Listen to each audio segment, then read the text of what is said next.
আসসালামু আলাইকুম। ব্যবসাদারে স্বাগতম। আজকে আমরা চলুন দেখে নিই যে ব্যবসাদারের মাধ্যমে কিভাবে আমরা ড্যাশবোর্ড ফিচারটি ইউজ করব এবং এখান থেকে প্রপার ভ্যালুটা আমরা গেইন করতে পারবো। তো চলুন স্ক্রিনে আসা যাক।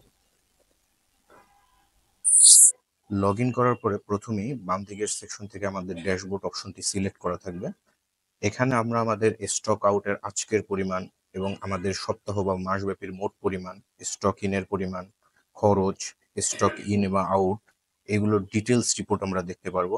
এবং আমাদের যদি আরো ডিটেলস দেখার প্রয়োজন হয়, এখানে প্রত্যেকটা রিপোর্ট বাটন আছে।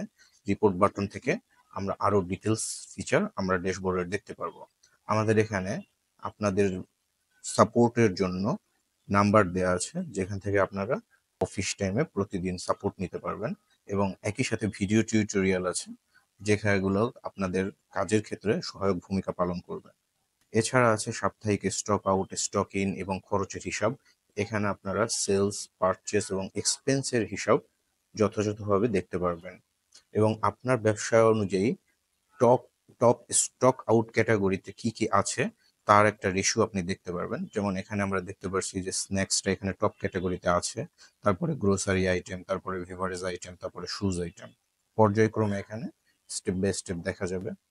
এবং রিপোর্ট সেকশনে আমি দেখি যে এখানে টপ সেলিং প্রোডাক্টের স্টক কতগুলো আছে, স্টক মূল্য কতগুলো আছে, স্টক আউট আমাদের কতগুলো হয়েছে এবং মোট কত টাকার পরিমাণের এইগুলো হয়েছে, সবকিছুই আমরা ডিটেলস দেখতে পারবো। এবং আমাদের লো স্টকে যদি আমরা বাটনে ক্লিক করি, এখানে আমাদের যদি কোনো আইটেম লো স্টক থাকে সেটা আমরা দেখতে পারবো। এবং এখানে যদি আমাদের কোনো ড্যামেজ এন্ট্রি থাকে সেটাও আমরা এখানে দেখতে পারবো। যেমন আমাদের এখানে আমরা দেখতে পাচ্ছি যে নুডলস 13 পিস, পাস্তা 10 পিস এবং কোকাকোলা 8 পিস, এগুলা ড্যামেজ আইটেম হিসেবে আমাদের শো করতেছে, কারণ আমরা এগুলো ইনক্লুড দিয়েছিলাম। এবং আমাদের মাসিক রেভিনিউ কত হলো, মাসিক আয় কত হলো মাস অনুযায়ী, সেই চার্টও আমরা এখান থেকে দেখতে পারবো। এছাড়া স্টক ইন আউটের ওভারভিউ রিপোর্ট থেকে আমরা পুরোপুরি তথ্য, গ্রাহকের আইডি, গ্রাহকের নাম, আমাদের ওয়্যার হাউস, মোট পরিমাণ, পরিশোধিত পরিমাণ, বকেয়া পরিমাণ, কোন তারিখের, পেমেন্টের অবস্থা পেন্ডিং নাকি পেইড এবং কোন অ্যাকশনে আছে, এভরিথিং এ টু জেড আমরা এই ড্যাশবোর্ড ফিচারের মাধ্যমে দেখতে পারবো। তো আশা করছি যে এই টিউটোরিয়ালটি আপনাদের কাজে লাগবে। ধন্যবাদ।